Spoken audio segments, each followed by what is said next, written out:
नमस्कार दोस्तों, स्वागत है सभी का माय चैनल माय नॉलेज में और मेरा नाम है पिंटू भारद्वाज। तो दोस्तों, अगर आप एक ईपीएफ के मेंबर हैं और आप भी ये चाहते हैं कि आप अपने यूएन अकाउंट में से कुछ मेंबर आईडी को डीलिंक कर ले और आपको ऐसा करने में 100 तरह की प्रॉब्लम्स आती है, तो दोस्तों ये वीडियो बिल्कुल सही वीडियो है आपकी सभी प्रॉब्लम के सोल्यूशन के लिए। क्योंकि दोस्तों, अगर आप इस वीडियो को ध्यान से पूरा देख लेते हैं तो आपको कोई दूसरी वीडियो देखने की जरूरत नहीं पड़ेगी, क्योंकि डीलिंक करने में जितनी भी प्रॉब्लम्स आती है उन सभी का आपको यहाँ पे सॉल्यूशन मिल जाएगा। तो दोस्तों, जब से ईपीएफओ द्वारा 17 जनवरी 2025 को ये वाला सर्कुलर जारी किया गया, जिसमें उन्होंने ये बताया कि हम ईपीएफ मेंबर्स को ये अधिकार देते हैं कि अगर उनको ये लगता है कि उनके यूएन अकाउंट में कोई भी मेंबर आईडी गलत तरीके से ऐड हो गई है तो वो उसको अपने यूएन अकाउंट में से डीलिंक कर सकते हैं। लेकिन दोस्तों, बहुत सारे ऐसे ईपीएफ मेंबर्स हैं जिनको अपने यूएन अकाउंट में से मेंबर आईडी को डीलिंक करने में 100 तरह की प्रॉब्लम्स आ रही है। तो दोस्तों, इन सभी प्रॉब्लम्स का सॉल्यूशन तो मैं आपको बताऊंगा, लेकिन इससे पहले मैं आपको बता देना चाहता हूं कि जब भी हम अपने यूएन अकाउंट में से किसी भी मेंबर आईडी को डीलिंक करने के लिए जाते हैं तो हमारे मन में कुछ क्वेश्चंस आते हैं, जिन क्वेश्चंस को मेरे वीडियो के नीचे कई बार ईपीएफ मेंबर द्वारा पूछा भी गया है। जैसा कि सबसे पहला क्वेश्चन आता है कि हम कौन कौन से पीएफ अकाउंट यानी कि मेंबर आईडी को डीलिंक कर सकते हैं। दूसरा क्वेश्चन आता है कि क्या हम किसी पीएफ अकाउंट से पीएफ विड्रॉ करके उसे डीलिंक कर सकते हैं। तीसरा क्वेश्चन आता है, क्या हम किसी पीएफ अकाउंट का बैलेंस ट्रांसफर करके उस पीएफ अकाउंट को डीलिंक कर सकते हैं। तो दोस्तों, सबसे पहले मैं आपको इन सभी क्वेश्चंस के आंसर दे देता हूं। तो सबसे पहले मैं आंसर करना चाहूंगा उन ईपीएफ मेंबर्स को जो ये पूछते हैं कि क्या मैं अपने पीएफ अकाउंट में से बैलेंस को ट्रांसफर करने के बाद उस पीएफ अकाउंट को अपने यूएन से डीलिंक कर सकता हूं। तो इसका आंसर है कि आप अपने पीएफ अकाउंट में से बैलेंस ट्रांसफर करने के बाद भी उसको डीलिंक नहीं कर पाएंगे। क्यों नहीं कर पाएंगे वो मैं आपको आगे बताऊंगा। इससे पहले मैं आपको एक और क्वेश्चन जो आता है उसके बारे में बता देता हूं। कई बार पूछा जाता है कि क्या हम अपने पीएफ अकाउंट में से फुल अमाउंट विड्रॉ करने के बाद उसको डीलिंक कर सकते हैं। तो इसका आंसर भी है आप डीलिंक नहीं कर पाएंगे। अब क्यों नहीं कर पाएंगे इसका आंसर भी अभी आपको मिल जाएगा जब मैं आपको ये बताऊंगा कि आप किस पीएफ अकाउंट को अपने यूएन अकाउंट में से डीलिंक कर सकते हैं। तो दोस्तों, इस चीज को एक्सप्लेन करने के लिए मैं यहाँ पे ईपीएफ के पासबुक वाले पोर्टल पे आ गया हूं। यहाँ पे मैंने एक ईपीएफ मेंबर का जो अकाउंट है यहाँ पे लॉगिन किया हुआ है।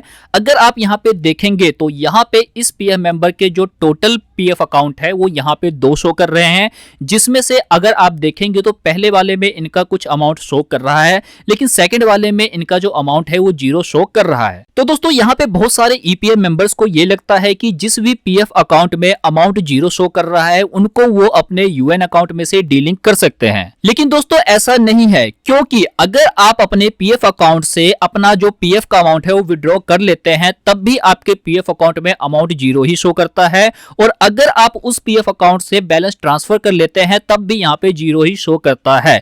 तो अब यहाँ पे क्वेश्चन ये आता है कि किस पीएफ मेंबर का जो अकाउंट है वो यहाँ पे डीलिंक होगा। तो दोस्तों, यहाँ पे इसका आंसर ये है कि आप उसी पीएफ अकाउंट को यहाँ से डीलिंक कर सकते हैं जिस पीएफ अकाउंट में आपके एम्प्लॉयर या आपकी कंपनी द्वारा कोई भी कंट्रीब्यूशन नहीं की गई है। अब मैं आपको और क्लियर तरीके से समझाने के लिए इस ईपीएफ मेंबर की पासबुक दिखाता हूं, लेकिन पासबुक दिखाने से पहले आप यहां पे नोट कर ले कि जिस पीएफ अकाउंट में इनका कोई भी अमाउंट नहीं है, 0 शो कर रहा है, उस पीएफ अकाउंट के जो लास्ट के डिजिट है वो 67 है, यानी कि जो इनका पीएफ का मेंबर आईडी है वो लास्ट में 67 है। अब इसी मेंबर आईडी का मैं आपको पासबुक दिखाऊंगा।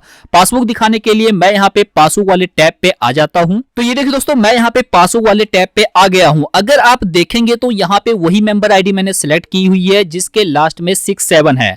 अगर आप यहाँ पे देखेंगे तो इनका जो पासबुक है यहाँ पे शो ही नहीं कर रहा है। यहाँ पे लिखा हुआ है passbook balance is not available for this member ID. तो दोस्तों, अब यहाँ पे ऐसा 2 ही केस में हो सकता है, या तो ये वाली जो मेंबर आईडी है वो एक एक्सेप्टेड कंपनी का है, यानी कि ईपीएफओ द्वारा इसके अकाउंट को मैनेज नहीं किया जा रहा है, और दूसरा तब आता है जब इनके एम्प्लॉयर ने यानी कि इनकी कंपनी ने इस पीएफ अकाउंट में कोई भी बैलेंस जमा नहीं किया हो। तो दोस्तों, अब आपको थोड़ा बहुत समझ आ गया होगा कि आप किस मेंबर आईडी को अपने यूएन अकाउंट में से डीलिंक कर सकते हैं। तो दोस्तों, अब मैं आपको इन शॉर्ट बता देता हूं। तो दोस्तों, ऐसी कोई भी मेंबर आईडी जो आपकी कंपनी या आपके एम्प्लॉयर द्वारा आपके यूएन अकाउंट में लिंक कर दिया गया है और आपके कंपनी आपके एम्प्लॉयर द्वारा उस पीएफ अकाउंट में कोई भी अमाउंट जमा नहीं किया गया हो, इस तरह के मेंबर आईडी को आप अपने यूएन अकाउंट में से डीलिंक कर सकते हैं।